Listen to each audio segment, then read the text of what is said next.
नमस्कार प्राइम समाचारमा स्वागत छ। म शशि नेपाल र म रोहन श्रेष्ठ। सुरु गरौँ अहिलेसम्मका प्रमुख समाचारबाट। मंगलबार मात्रै नेपालमा 288 जनामा कोरोना संक्रमण पुष्टि। कुल संक्रमितको संख्या 2079 पुग्यो। उपचारपछि निको हुने 266 जना। पछिल्लो समय काठमाडौँ उपत्यकामा सरकारले जारी गरेको लकडाउनको उल्लङ्घन बढ्दै मोडालिटी परिवर्तन गरेर जनजीवन सहज बनाउने सरकारको तयारी। सरकारले नयाँ नक्सा प्रयोग सम्बन्धमा गर्न लागेको संविधान संशोधनका लागि राष्ट्रिय सहमति जुट्न सकस। प्रमुख प्रतिपक्षी कांग्रेसले पनि मधेसका मुद्दामा समर्थन गर्ने संकेत।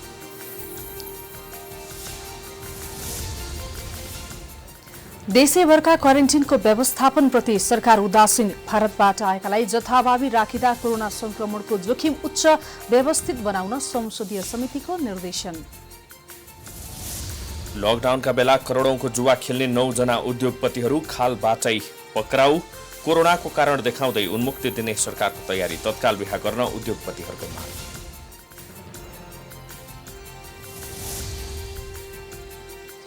लद्दाख क्षेत्रमा सीमा विवादका कारण भारत र चीन बीच तनाव बढ्दै दशकौंदेखिको समस्या समाधान हुन नसक्दा दुई देशबीच आरोप प्रत्यारोप। र कोरोना भाइरसको कारण स्थगित इटालियन सेरी ए फुटबलको नयाँ खेल तालिका सार्वजनिक जुन 20 देखि सञ्चालन हुने।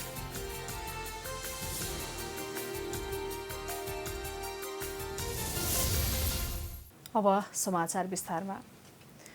मंगलबार मात्रै नेपालमा 288 जनामा कोरोना संक्रमण पुष्टि भएको छ। विभिन्न स्थानमा गरिएको परीक्षणका क्रममा 288 जनामा कोरोना देखिएको मन्त्रालयका प्रवक्ता डाक्टर विकास देवकोटाले जानकारी दिनुभयो। नयाँ संक्रमित थपिएसँगै कुल संक्रमितको संख्या 2049 पुगेको छ। कुल संक्रमित मध्ये पुरुषको संख्या 1949 र महिला 150 जना छन्। पछिल्लो पटक काठमाडौँमा 4 जना स्वास्थ्य कर्मीमा पनि कोरोना पुष्टि भएको छ। रौतहट, सुर्खेत, सर्लाही, रूपन्देही, कैलाली र अछाम लगायतका स्थानमा कोरोना संक्रमित थपिएको प्रवक्ता देवकोटाले बताउनुभयो।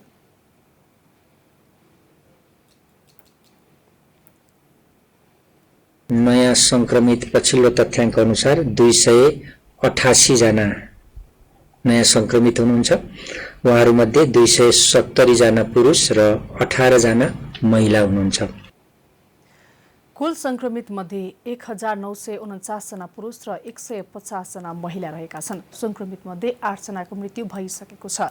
प्रदेश 1 का 9 जिल्लामा 168, प्रदेश 2 का सबै 8 जिल्लामा 816, बागमती प्रदेशमा 12 जिल्लामा 54 जना संक्रमित भेटिएका छन्। त्यसैगरी गण्डकी प्रदेशको 7 जिल्लामा 37 जना, प्रदेश 5 को 11 जिल्लामा 649 जना, कर्णाली प्रदेशमा 5 जिल्लामा 252 जना र सुदूरपश्चिम प्रदेशका सबै 9 जिल्लामा 73 जना संक्रमित भेटिएका छन्। अहिलेसम्म 61 जिल्लामा संक्रमित भेटिएका छन्।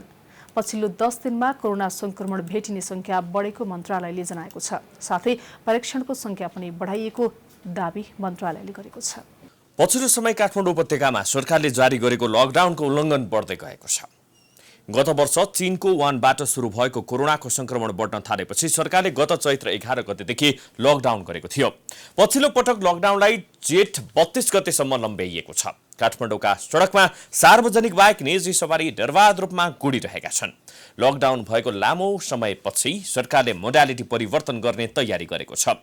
कम जोखिम भएका जिल्ला तथा क्षेत्रमा सञ्चालित उद्योग, कल कारखाना तथा जीविकोपार्जनसँग जोडिएका क्षेत्र स्वास्थ्य सावधानी अपनाएर सुचारू गर्ने गरी लकडाउनको नयाँ मोडालिटी तयार पारिएको छ।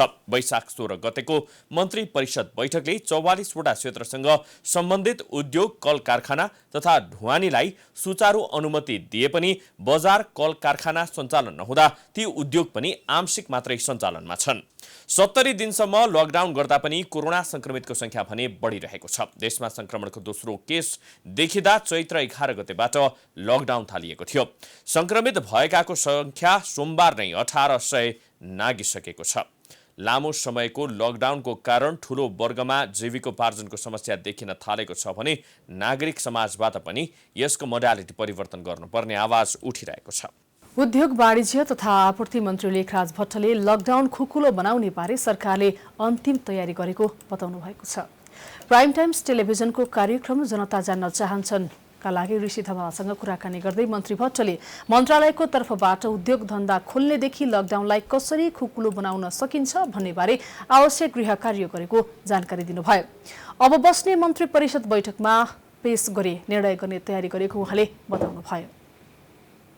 ल्याउनुहोस् भन्नुभएको छ नि त, त्यो त हामी होमवर्क गरेर दिँदैछौँ।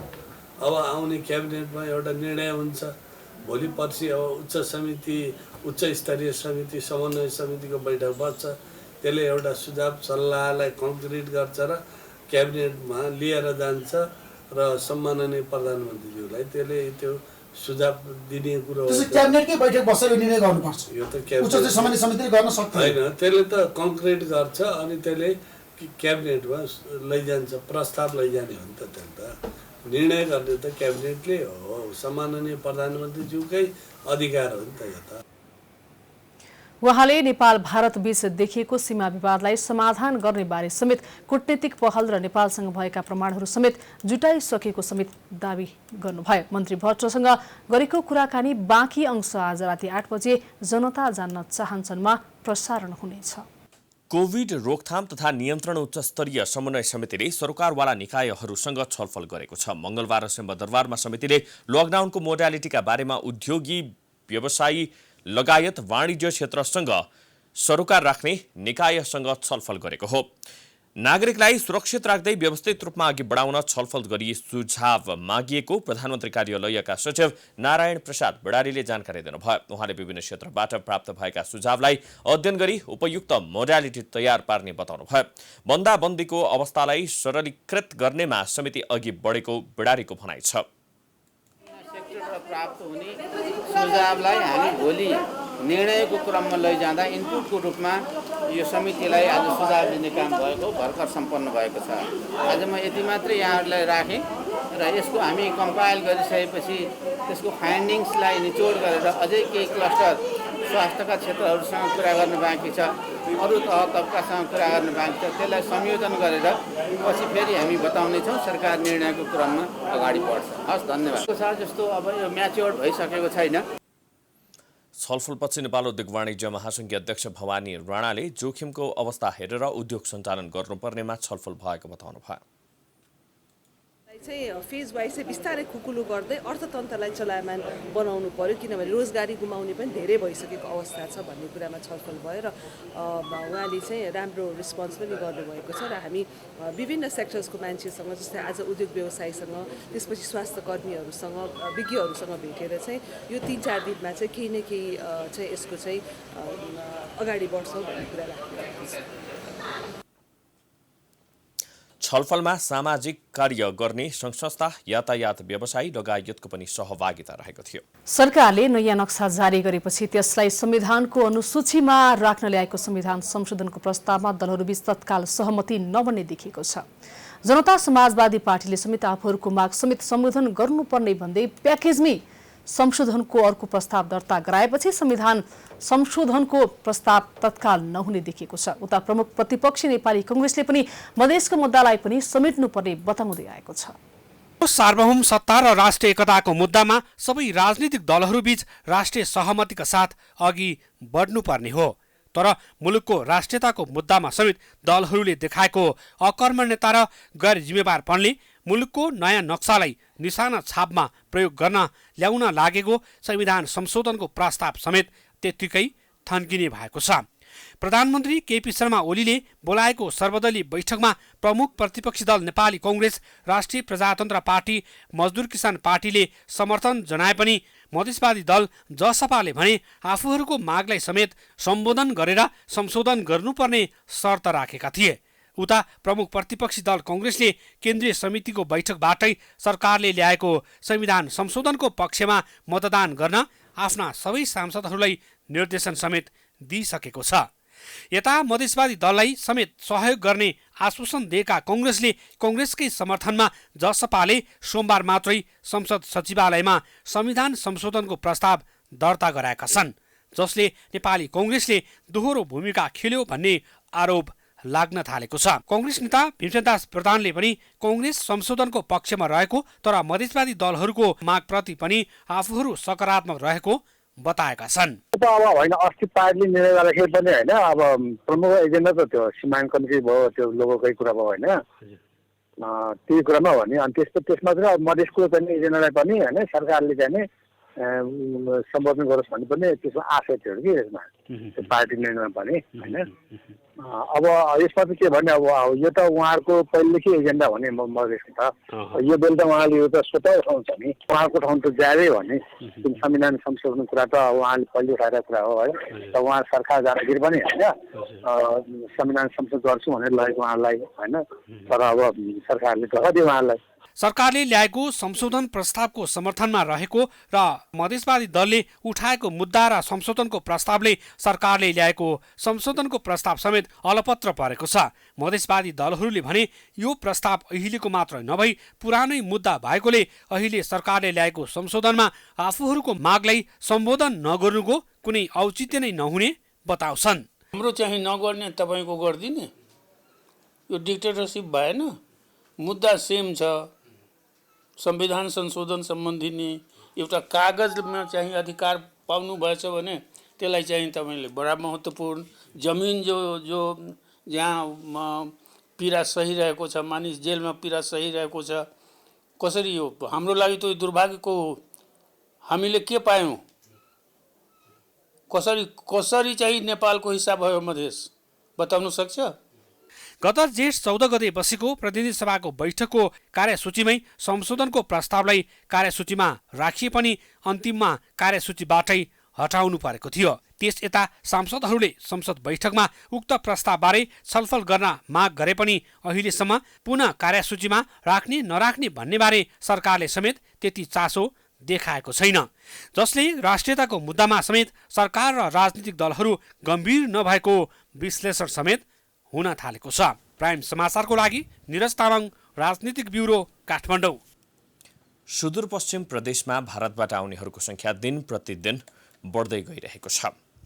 सुदूरपश्चिमका डोटी, डडेलधुरा, अछाम लगायतका जिल्लामा भारतबाट घर फर्कनेको संख्या बढेपछि क्वारेन्टिनको समस्या भएको छ। क्वारेन्टिनको अभाव भएपछि संक्रमणको जोखिम पनि बढेको छ। भारतबाट आउनेको संख्या बढ्दै गएपछि सुदूरपश्चिम प्रदेशमा क्वारेन्टिनको अभाव देखिएको छ। दिनानुदिन भारतबाट आउनेको संख्या बढेपछि परीक्षणमा समेत समस्या भएको छ। केही व्यक्तिहरू क्वारेन्टिनमा बसेको लामो समय भए पनि कोरोना परीक्षण हुन सकेको छैन। आवश्यक किट अभावका कारण समयमै चेक गर्न नसकिएको जिल्ला स्वास्थ्य कार्यालयले जनाएको छ। भारतबाट आउने संख्या बढ्दै गएको छ, तर पर्याप्त किट नहुँदा परीक्षणमा समस्या भएको जनस्वास्थ्य कार्यालय डोटीले जनाएको छ। यो विभिन्न मितिमा यो 2 गतेदेखि यता चाहिँ विभिन्न मितिमा भित्रिनु भएको छ। अब यो चेक जाँचको कुरा चाहिँ अब अहिले 127वटा भन्दा बढी क्वारेन्टाइनमा स्थानीय तहहरूले व्यवस्थापन गर्नुभएको छ। र उहाँहरूलाई चेक जाँचको क्रममा अब नियमित तथा क्रेडिट हिसाबले सम्बन्धित स्वास्थ्य संस्थाका साथीहरूलाई चाहिँ क्वारेन्टाइनमा खटाउनु भएको छ। त्यो उहाँहरूले चाहिँ अब नियमित चेक जाँच गर्नुहुन्छ। भारतबाट भित्रनेको संख्या दिन प्रतिदिन बढ्दै गएको छ। सीमा नाकाबाट बिना परीक्षण जिल्ला प्रवेश गरी क्वारेन्टिनमा राखिएको छ। क्वारेन्टिनमा लामो समयसम्म बस्दा पनि परीक्षण हुन नसक्दा कोरोना संक्रमणको जोखिम बढेको छ। क्वारेन्टिनमा बसेकालाई परीक्षण नगरी घर पठाउँदा संक्रमण फैलन सक्ने जोखिम देखिन्छ। डोटीबाट एक केन्द्र चन्दको रिपोर्ट। प्रतिनिधि सभा अन्तर्गतको उद्योग तथा वाणिज्य र श्रम तथा उपभोक्ता हित समितिले भारतीय सीमाबाट नेपाल भित्रेर क्वारेन्टिनमा बसेका नेपालीहरूलाई 2 साताभित्र पीसीआर परीक्षण गर्न सरकारलाई निर्देशन दिएको छ। सिंहदरबारमा मंगलबार बसेको समिति बैठकले नेपाल भित्रिएको लामो समयसम्म पनि पीसीआर जाँच नभएको गुनासो आएको भन्दै नेपाल आएको 2 साताभित्र पीसीआर परीक्षण गर्न सरकारलाई निर्देशन दिएको हो। समितिले विदेशबाट आउने सशक्त महिला, गर्भवती महिला, ज्येष्ठ नागरिक लगायतको निशुल्क स्वास्थ्य परीक्षण गर्न सरकारलाई निर्देशन दिएको छ। बैठकले विभिन्न देशबाट नेपाल फर्कने र नेपालभित्र रहेका श्रमिकहरूको लागि रोजगारीको व्यवस्था गर्न पनि सरकारलाई निर्देशन दिएको छ। बैठकमा प्रधानमन्त्री कार्यालयका सचिव नारायण प्रसाद बिडारीले विदेशमा अलपत्र परेका नेपालीलाई नेपाल ल्याई व्यवस्थापन गर्ने विषयमा तयारी भइरहेको जानकारी दिनुभयो।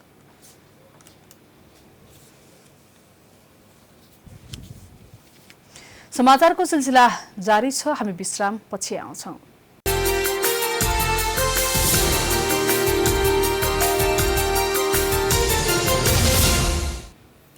विश्रामपछि पुनः स्वागत छ। अब बाँकी प्रसङ्ग।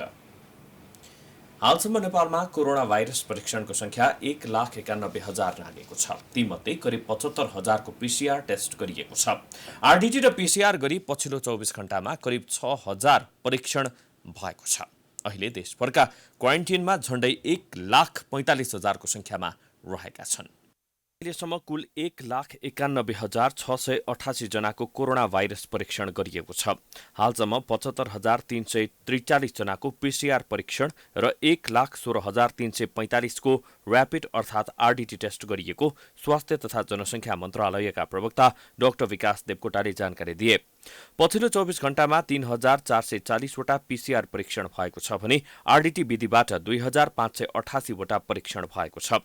दुवै विधि गरेर पछिल्लो 24 घण्टामा 6,028 वटा परीक्षण भएको छ। अहिलेसम्म प्रदेश 1 मा 12,451, प्रदेश 2 मा 7,005, बागमती प्रदेशमा 25,736, गण्डकी प्रदेशमा 9,061, प्रदेश 5 मा 25,494, सुदूरपश्चिम प्रदेशमा 22,545 र कर्णाली प्रदेशमा 14,053 जनाको ऱ्यापिड टेस्ट सम्पन्न भएको छ। मन्त्रालयका अनुसार हालसम्म देशभरका क्वारेन्टिनमा 1,45,375 जना रहेका छन्। तीमध्ये प्रदेश 1 मा 3,635, प्रदेश 2 मा 22,536, बागमती प्रदेशमा 3,008, गण्डकी प्रदेशमा 4,315, प्रदेश 5 मा 40,617, कर्णाली प्रदेशमा 26,447 र सुदूरपश्चिम प्रदेशमा 44,817 जनालाई क्वारेन्टिनमा राखिएको छ। मंगलबार साँझ 5 बजेसम्म प्रदेश 1 मा 120, प्रदेश 2 मा 711, बागमती प्रदेशमा 22, गण्डकी प्रदेशमा 34, प्रदेश 5 मा 622, कर्णाली प्रदेशमा 251 र सुदूरपश्चिम प्रदेशमा 65 जना संक्रमितको आइसोलेसनमा उपचार भइरहेको छ। अहिले कुल 1,825 जनाको उपचार भइरहेको छ। त्यसैगरी अहिलेसम्म 266 जना उपचारपछि निको भएर डिस्चार्ज भएका छन्। अहिलेसम्म डिस्चार्ज हुनेहरूमध्ये प्रदेश 1 मा 48, प्रदेश 2 मा 104, बागमती प्रदेशमा 30, गण्डकी प्रदेशमा 3, प्रदेश 5 मा 74 र सुदूरपश्चिम प्रदेशमा 7 जना रहेका छन्। पुरुष 212 र महिला 54 जना उपचारपछि निको भएर घर फर्किएका हुन्। पछिल्लो 24 घण्टामा 45 जना निको भएर घर फर्किएका छन्।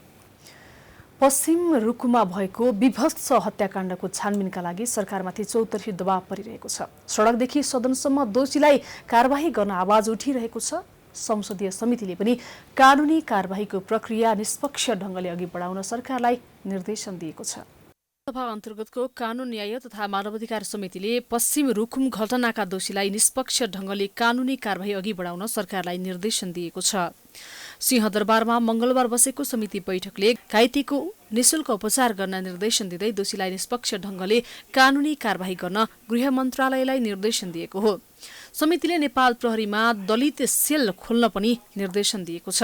दलित समुदायमाथि हुने विभेद तथा घटनाको छानबिन गर्न उक्त सेल खोल्न निर्देशन दिएको समिति सभापति कृष्ण भक्त पोखरेलले जानकारी दिनुभयो। नेपाल सरकारले चाहिँ यसका विरुद्धमा महाअभियान चालोस् र नेपाल प्रहरीमा जसरी महिला बालबालिका सेल भए जस्तै दलितहरूको पनि एउटा अलग्गै सेल बनाएर यसलाई संवेदनशील ढङ्गबाट यसको चाहिँ अध्ययन अनुसन्धान गरेर दोषीलाई कडाभन्दा कडा कारबाही गर्न नेपाल सरकार गृह मन्त्रालयलाई निर्देशन गर्ने हाम्रो तेस्रो निर्णय भएको छ। बैठकमा गृहमन्त्री रामबहादुर थापाले रुकुम घटनाको छानबिन प्रक्रिया अगाडि बढेको बताउनुभयो। उहाँले घटनास्थलमा प्रहरी ढिला पुगेको स्वीकार गर्दै कमजोरी पाइए विभागीय कारबाही हुने स्पष्ट पार्नुभयो। कारबाही गर्ने र कानुनलाई चाहिँ कार्यान्वयन गर्ने कुरामा चाहिँ सरकार प्रतिबद्ध छ भन्ने त्यो प्रतिबद्धता मैले अस्ति प्रतिनिधि सभामा पनि मैले जाहेर गरेको थिएँ सदनमा। आज पनि म यो सम्मानित सदनलाई म फेरि पनि सरकारको तर्फबाट चाहिँ र म अझै पनि त्यो प्रतिबद्धता चाहिँ म यहाँ प्रकट गर्न चाहन्छु। त्यस्तै महान्यायाधिवक्ता अग्नि खरेलले केही घटनाहरूमा अनुसन्धान ढिलाइ भएको भन्दै रुकुम घटनामा भने त्यस्तो नहुने स्पष्ट पार्नुभयो। खरेलले विगतमा छुवाछुत सम्बन्धी कानूनहरू बनाए पनि कार्यान्वयनमा सुक्दा यस्ता घटना भइरहेको बताउनुभयो। यसको माने के हो भन्दा यसमा अझै प्रमाणहरू पुग्न सकेन, या हाम्रो अनुसन्धान अझै गइदिन सकेन, या हाम्रो अभियोजनमा काहीँ कमजोरी रह्यो, या प्रमाण सङ्कलन गरेर प्रमाण पुष्टि गर्ने कुरा हाम्रो कमजोरी रह्यो भन्ने कुरा हो र त्यो कुरालाई हामीले स्वीकार गर्नुपर्छ। म महान्यायाधिवक्ताको हिसाबले त्यो कुरा स्वीकार गर्न तयार छु। तर प्रश्न चाहिँ के हो भन्दाखेरि जहाँ घटना हुन्छ त्यो घटना भइरहेको ठाउँमा पछि गएर कम्प्रोमाइज कतै हुन्छ कि हुँदैन, मान्छेहरू होस्टाइल हुन्छ कि हुँदैनन्, हिजो आइरहेका प्रमाणहरू फेरि भोलि आउँछन् कि आउँदैनन्, अदालतसम्म ती पुग्छन् कि पुग्दैनन् लगायतका प्रश्नहरू फेरि हाम्रो अगाडि छँदैछन्। बैठकमा प्रहरी महानिरीक्षक ठाकुर प्रसाद गेवालीले घटनाको निष्पक्ष छानबिन भइरहेको जानकारी दिनुभयो। भन्ने कुराहरूको छानबिन अथवा जानकारी लिने कामहरू भइरहेको अवस्थाहरू चाहिँ छ। यसको अलावा प्रदेश प्रहरी प्रमुख पनि चाहिँ त्यो घटनास्थल र त्यहाँ पीडितहरूसँग गएर समक्ष पीडितहरूका कुराहरू पनि सुन्ने र अनुसन्धान प्रक्रियालाई चाहिँ अगाडि बढाउन आवश्यक निर्देशन समेत दिएर पुनः चाहिँ मुकाम उता सुर्खेतमा फर्किएको अवस्थाहरू चाहिँ मैले यहाँ यस समितिमा निवेदन गर्न चाहन्छु। समिति सदस्यहरूले उक्त घटनामा संसदीय छानबिन समिति गठन हुनुपर्ने बताए। उक्त घटनाको अनुसन्धान फितलो भए सदनमा नै चर्को आवाज उठाउने चेतावनी उनीहरूले दिए। संसदीय छानबिन समिति बनाउने क्रममा म जोरदार रूपमा आग्रह गर्न चाहन्छु, माग गर्न चाहन्छु। यदि यो संसदीय छानबिन समिति बनाउन सरकार तयार भएन भने यस्तो असहज बेला, बजेटको बेला, कोरोनाको महामारी दिनानुदिन बढिरहेको बेला, यस्तो संवेदनशील बेलामा जनताको तर्फबाट ध्यानाकर्षण गर्नका लागि यो विभेद र जो मानवता विरुद्धको घटना घटेको छ, हत्या भएको छ, यसलाई चाहिने निष्पक्ष छानबिनको लागि संसदीय छानबिन समिति गठन गर्नका लागि प्रतिपक्षी दलले हाउसमा अवरोध ल्याउन नपरोस्। यही जेठ 10 गते साँझ रुकुमको चौरजहारी नगरपालिका 8 सुत्तीमा भएको घटनामा भेरी नगरपालिका 4 का नवराज विक, गणेश बुढा मगर र चौरजहारी नगरपालिका 1 का टिकाराम सुनुवार, भेरी नगरपालिका 11 का गोविन्द शाही, लोकेन्द्र सुनार लगायतको मृत्यु भएको थियो। विद्यालय खुल्ने अनिश्चित भएपछि शिक्षा विज्ञान तथा प्रविधि मन्त्रालयले अनलाइन रेडियो, टेलिभिजन, प्रिन्ट सामग्री लगायत वैकल्पिक शिक्षण विधिबाट कक्षा सञ्चालन गर्न सकिने प्रबन्ध गर्न भनेको छ। असार 1 गतेबाट खुला र दूरशिक्षाका माध्यमबाट पठन पाठन गराउने तयारी भएको हो, तर सरकारी विद्यालयहरूले नै मन्त्रालयले गरेको तयारी प्रभावकारी नहुने बताएका छन्। लकडाउनका कारण अब विद्यालय, कलेज र विश्वविद्यालयहरू कति समय बन्द हुने हुन् अनिश्चित छ। तर सरकारले वैकल्पिक तरिकाले पठन पाठन अघि बढाउने तयारी भने गरेको छ। सरकारले असार 1 गतेबाट अनलाइन रेडियो, टेलिभिजन, प्रिन्ट सामग्री लगायत वैकल्पिक शिक्षण विधिबाट कक्षा सञ्चालन गर्न सकिने प्रबन्ध गर्न लागेको हो। वैकल्पिक विधिहरूबाट विद्यार्थीको सिकाइलाई सहजीकरण गर्न निर्देशिका स्वीकृत गरेको छ। तर सरकारले गरेको तयारीबाट सरकारी विद्यालयहरू नै चिन्तित छन्। सूचना र प्रविधिको पहुँचबाट टाढा रहेका सरकारी विद्यालयमा अध्ययनरत विद्यार्थीहरूलाई सरकारले अघि सारेको वैकल्पिक विधिबाट पठन पाठनमा सहभागी गराउन नसकिने कतिपयको टिप्पणी छ। सरकारी विद्यालयका प्रधानाध्यापकहरूले सबै विद्यार्थीको पहुँचमा हुने गरी विकल्पको व्यवस्था गर्नुपर्नेमा जोड दिएका छन्। अनलाइन चलाउनको लागि अहिले तयारी गर्ने, गृह कार्य गर्ने र भविष्यमा अनलाइनमै लैजान पर्छ भन्ने बारेमा सरकारले पनि विद्यालयहरूलाई इन्टरनेट निशुल्क उपलब्ध गराउने, बिजुली कतिपय विद्यालयहरूमा विद्युतकै सुविधा छैन, ती विद्यालयहरूमा विद्युत पुर्याउनको लागि अहिले गृह कार्य गर्ने, तर अहिले नै अनलाइन कक्षामा गइहाल्न सक्ने अवस्था भएको छैन।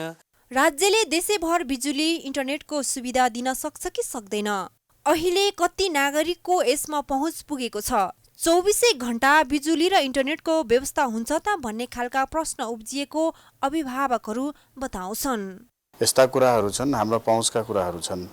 जसरी इन्टरनेटका कुराहरू गर्ने हो भने, टेलिभिजन, रेडियोका कुराहरू गर्ने हो भने, अब इन्टरनेटकै सुविधाका कुरा गर्ने हो भने हामीसँग 30 देखि 40% जनतामा मात्र त्यसको सेवा सुविधा पुग्न सकेको छ। र इन्टरनेटको सेवा सुविधा पुगिरहँदा अर्को चाहिँ डिभाइसका कुराहरू पनि आउँछन्। जस्तो अब स्मार्ट मोबाइलका कुराहरू आउला, ल्यापटपका कुराहरू होला, आइप्याडका, ट्याब्लेटका कुराहरू होला। त्यो चाहिँ अब हाम्रा अभिभावकहरू या हाम्रा बालबच्चाहरूमा कतिको हातमा छ। केही निजी विद्यालयहरूले भने अनलाइन कक्षा सुरु गरिसकेका छन्, तर अनलाइन कक्षामा सबै विद्यार्थीहरू सहभागी हुन सकेका छैनन्। असार 1 गतेदेखि सरकारले गर्न लागेको व्यवस्थाबारे निजी विद्यालयहरू छलफलमा जुटेका छन्। तर अब यो 1 गतेदेखिको भन्ने यो कुरा चाहिँ हामीले अब अभिभावकहरूसँग पनि छलफल गरिरहेका छौँ। अब प्रत्यक्ष रूपमा त भेटघाट गर्ने अहिले अवस्था छैन, त्यही भएर अब यो सञ्चार माध्यमहरूकै बाट इन्टरनेटहरूको माध्यमबाट हामीले सामाजिक सञ्जालहरूको माध्यमबाट उहाँहरूको भनाइ के छ त अब सबैभन्दा त हामीले त ल स्कुल सेनिटाइज गरेर लामो समयदेखि स्थगित पठन पाठन कसरी सुरु गर्ने भन्ने अन्योलका बेला सरकारले गरेको प्रयासलाई सकारात्मक रूपमा लिन त सकिन्छ, तर सबै विद्यार्थी सहभागी कसरी गराउने भन्ने विषयमा गम्भीर भएर योजना बनाएको भने देखिँदैन। यसतर्फ सरकारको ध्यान जाओस्। प्राइम टाइम्स टेलिभिजनका लागि क्यामेरामा दिपु शाहका साथ लक्ष्मी विश्वकर्मा, काठमाडौँ। लकडाउनका बेला नागरिकको जनजीवन समेत प्रभावित बनेको छ। यस्तो बेलामा सामाजिक उत्तरदायित्व वहन गर्नुपर्ने व्यवसायीहरू पनि जुवा खालबाट पक्राउ पर्न थालेका छन्।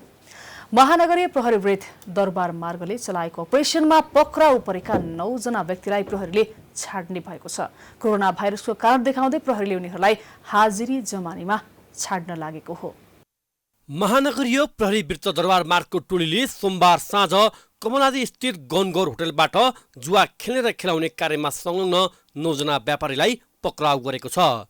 जुवा खेलिरहेको गोप्य सूचनाका आधारमा प्रहरीले कमलादी स्थित गनगौर रिजेन्सी बुटिक होटलमा छापा मार्दा पक्राउ परेका व्यापारी विरुद्ध अहिले जुवा ऐन अन्तर्गत म्याद थप गरेर कारबाही प्रक्रिया अघि बढाइएको छ।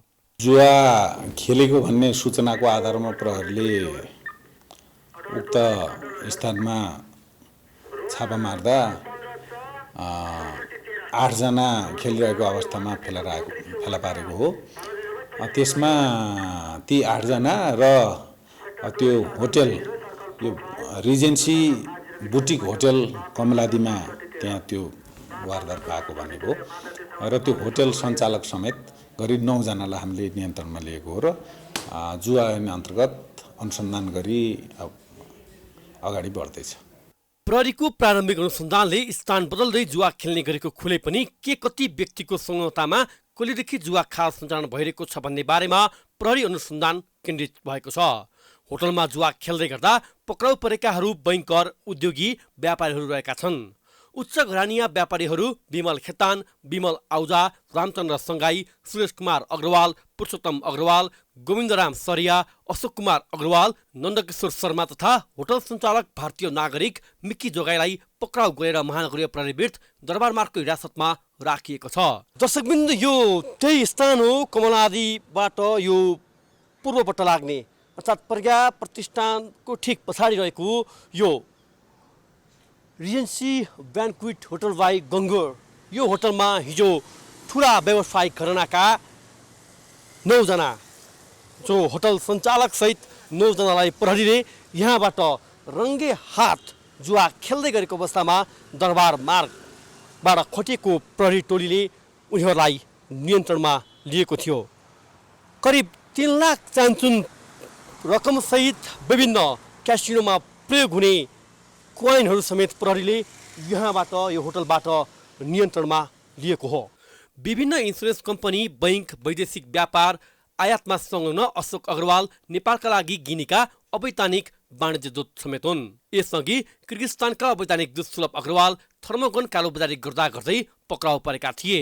प्रहरीले जुवा खालबाट पक्राउ पर्नेको साथबाट 2,77,000 रुपैयाँ नगद सहित 1,500, 100 र 50 दरका 179 थान क्वाइन बरामद गरेको छ। जुवा खेलाएको कोठा सिल गर्नुका साथै उनीहरूले चढेको सवारी साधन समेत अहिले प्रहरी नियन्त्रणमा राखिएका छन्। भिआइपी जुवाडालाई समात्ने बित्तिकैदेखि चासो राखेका कतिपय ठुला व्यवसायी राजनीतिज्ञहरूले छुटाउन प्रहरीलाई दबाब दिइरहँदा पक्राउ परेकाहरूले आफू दीर्घरोगी भएको बहानाबाजीमा अस्पताल बसेर हिरासत जानबाट जोगिने प्रयास गरिरहेका छन्। मुलुकी अपराध संहिता 2074 को परिच्छेद 5 को दफा 125 को जुवा तास सम्बन्धी कसुरमा पहिलो पटक जुवा खेल्ने र खेलाउनेलाई 3 महिनासम्म कैद वा 30,000 रुपियाँसम्म जरिमाना, दोस्रो पटकदेखि जुवा खेल्ने वा खेलाउनेलाई 1 वर्षसम्म कैद र 50,000 रुपियाँसम्म जरिमाना लाग्ने कानुनी व्यवस्था छ। यसपछि पनि जुवा खेल्ने र खेलाउने गरेमा 3 वर्षसम्म कैद र 10,000 जरिमाना गर्ने कानुनी व्यवस्था छ।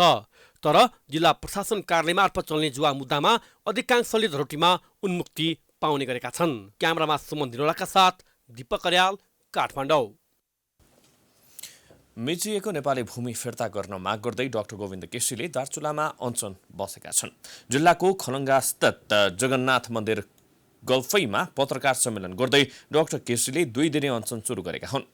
भूमि फिर्ता लगायतका 3 बुँदे माग राख्दै डाक्टर केसीले अनसन सुरु गरेका हुन्। केसीले सीमा क्षेत्र लगायत सबै नागरिकहरूको समृद्धि, नेपालको सार्वभौम सत्ताको रक्षा तथा गुणस्तरीय शिक्षा र स्वास्थ्यमा सबैको पहुँचका लागि आफूले सत्याग्रह सुरु गरेको बताएका छन्। भारतले अतिक्रमण गरेको नेपाली भूमि कालापानी, लेपुलेक र लिम्पियाधुरा क्षेत्रमा गएर 2 दिने सत्याग्रह गर्ने घोषणा गरेका उनले भौगोलिक कठिनाइका कारण सो क्षेत्रमा पुग्न नसकेको बताएका छन्। डाक्टर केसीले सीमा क्षेत्रका मानिसको पीडाप्रति राज्यको ध्यान आकर्षण गराउँदै नेपालको सार्वभौम सत्ताको रक्षा गर्दै भारतले मिचिएको नेपाली भूमि फिर्ता गर्ने प्रक्रिया तत्काल सुरु गर्न माग गर्दै सत्याग्रहको घोषणा गरेका थिए।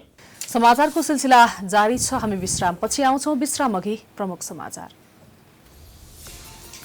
मंगलबार मात्रै नेपालमा 288 जनामा कोरोना संक्रमण पुष्टि। कुल संक्रमितको संख्या 2049 पुग्यो। उपचारपछि निको हुने 266 जना। पछिल्लो समय काठमाडौँ उपत्यकामा सरकारले जारी गरेको लकडाउनको उल्लङ्घन बढ्दै मोडालिटी परिवर्तन गरेर जनजीवन सहज बनाउने सरकारको तयारी।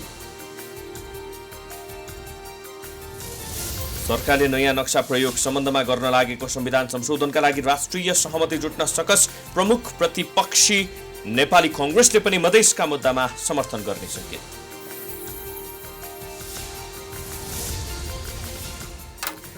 देशैभरका क्वारेन्टिनको व्यवस्थापनप्रति सरकार उदासीन। भारतबाट आएकालाई जथाभावी राखिँदा कोरोना संक्रमणको जोखिम उच्च, व्यवस्थित बनाउन संसदीय समितिको निर्देशन।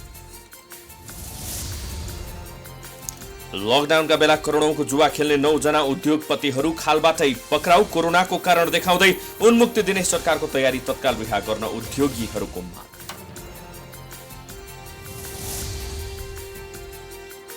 लद्दाख क्षेत्रमा सीमा विवादका कारण भारत र चीन बीच तनाव बढ्दै दशकौंदेखिको समस्या समाधान हुन नसक्दा दुई देशबीच आरोप प्रत्यारोप। र कोरोना भाइरसको कारण स्थगित इटालियन सेरी ए फुटबलको नयाँ खेल तालिका सार्वजनिक जुन 20 देखि सञ्चालन हुने।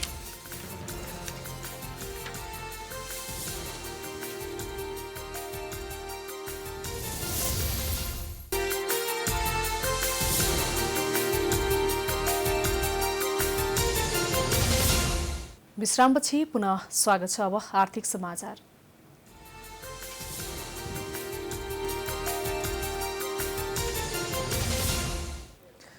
सरकारले गत चैतको 10 गतेदेखि जारी गरेको लकडाउन अझै जारी रहेको छ। लकडाउन खुल्ने अझै सरकारले निश्चित गरेको छैन, तर लकडाउनकै समयमा सरकारले जेठ महिनाभित्र कर बुझाउन सूचना जारी गरेपछि अहिले निजी क्षेत्र र सरकारबीच वाकयुद्ध सुरु भएको छ। भाइरसको संक्रमण नफैलियोस् भनेर लगाएको लकडाउनको अवधि अझै जेठ 32 गतेसम्म जारी रहेको छ। सोही लकडाउनकै समयभित्रमा सबै करदाताहरूले जेठ 25 गतेभित्र सबै कर भुक्तानी गर्न सरकारले सूचना जारी गरेपछि अहिले निजी व्यवसायीहरू सरकार विरुद्ध खुलेर विरोधमै उत्रिएका छन्।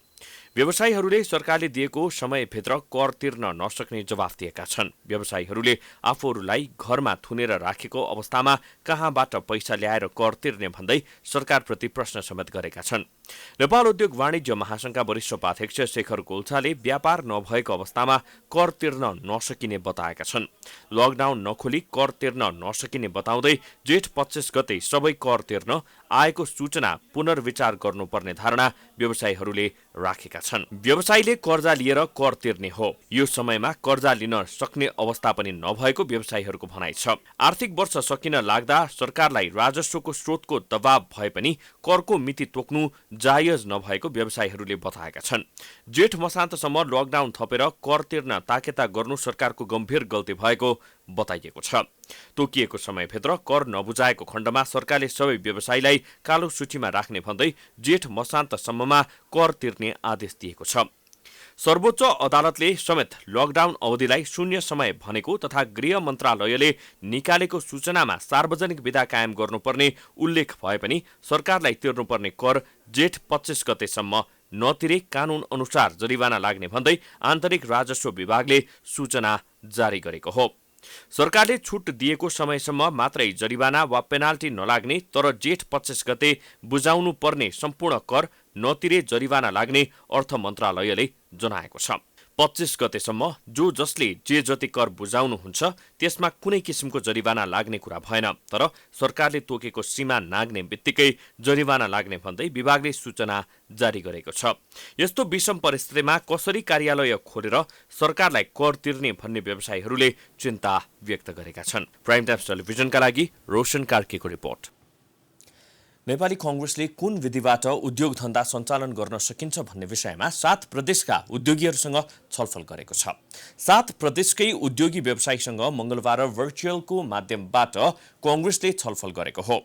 छलफलमा सहभागीहरूले कोरोना भाइरसका कारण सरकारले लगाएको लकडाउनले देशको अर्थतन्त्रमा नराम्रोसँग धक्का लागेको बताएका थिए। धक्काबाट माथि उठ्न तत्कालै कठिन अवस्था समेत रहेको बताइएको छ।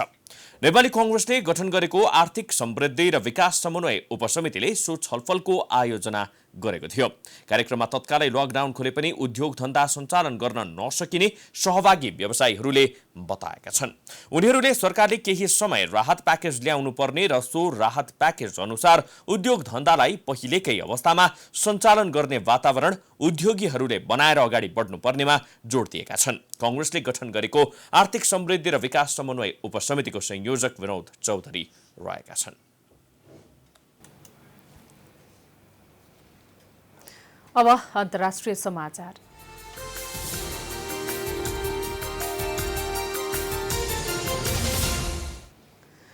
सीमाको विषयलाई लिएर भारत र चीन बीचको सम्बन्ध तनावपूर्ण बनेको छ।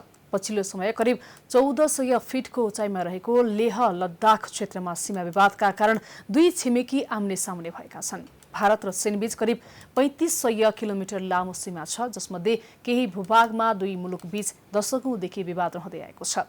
करिब आधा दर्जन क्षेत्रमा दुई देशबीच सीमालाई लिएर चर्को विवाद छ। कतिपय भूभाग त दुवै देशले आफ्नो दाबी गर्दै आएका छन्। सीमा विवादलाई नै लिएर सन् 1962 मा दुई मुलुक बीच युद्ध समेत भएको थियो। पछिल्लो विवाद भनेको लद्दाख स्थित सीमा क्षेत्रलाई लिएर हो। जम्मू कश्मीर र लद्दाख क्षेत्रमा सीमालाई लिएर भारतको चीनसँग लामो समयदेखि विवाद रहेको छ। भारतले चीन नियन्त्रित अक्साई चीन र पाकिस्तानले चीनलाई दिएको गिलगिट पाकिस्तानको उत्तरी भूभागमा पनि आफ्नो दाबी गर्दै आएको छ। साथै पाकिस्तान नियन्त्रित कश्मीरको भूभाग पनि भारतले आफ्नो दाबी गर्ने गरेको छ। मंगलबार साँझसम्म कोरोना भाइरस अर्थात् कोभिड-19बाट मृत्यु हुनेको संख्या 3,78,000 नागेको छ।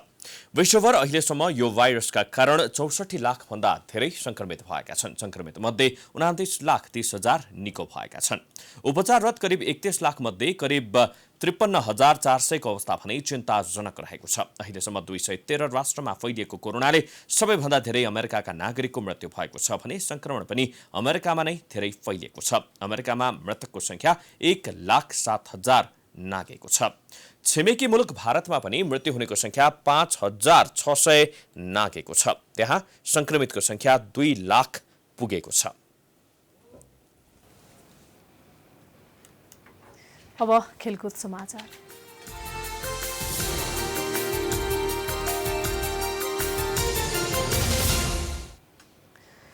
कोरोना भाइरसको कारण स्थगित इटालियन सेरी ए फुटबलको नयाँ खेल तालिका सार्वजनिक भएको छ। इटालियन फुटबल फेडरेसन जुन 20बाट सुचारू हुने लिगको खेल तालिका हो सार्वजनिक गरेको हो।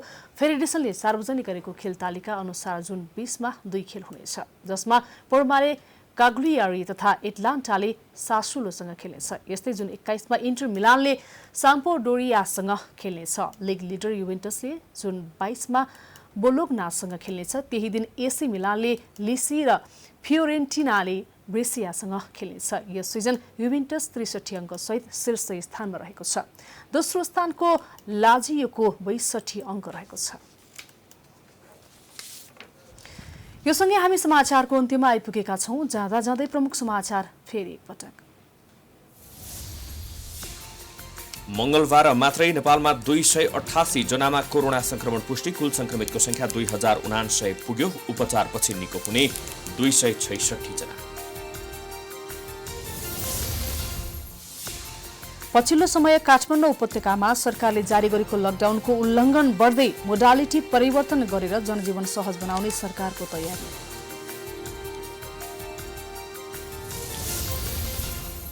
सरकारले नयाँ नक्सा प्रयोग सम्बन्धमा गर्न लागेको संविधान संशोधनका लागि राष्ट्रिय सहमति जुट्न सकस। प्रमुख प्रतिपक्षी कांग्रेसले पनि मधेसका मुद्दामा समर्थन गर्ने संकेत।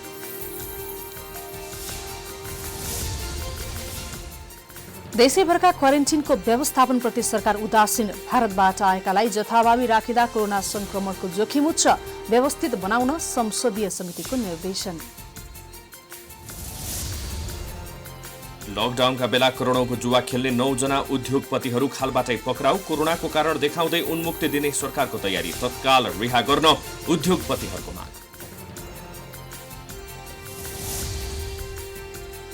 लद्दाख क्षेत्रमा सीमा विवादका कारण भारत र चीनबीच तनाव बढ्दै। दशकौंदेखिको समस्या समाधान हुन नसक्दा दुई देशबीच आरोप प्रत्यारोप।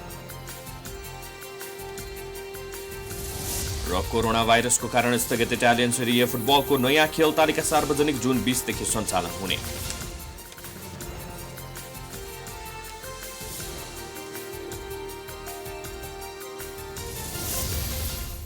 प्राइम समाचार अहिलेलाई यसपछिको प्रस्तुति जनता जान्न चाहन्छन् ऋषि धमलाको साथ। हेर्दै गर्नुहोला प्राइम टाइम्स टेलिभिजन। नमस्कार।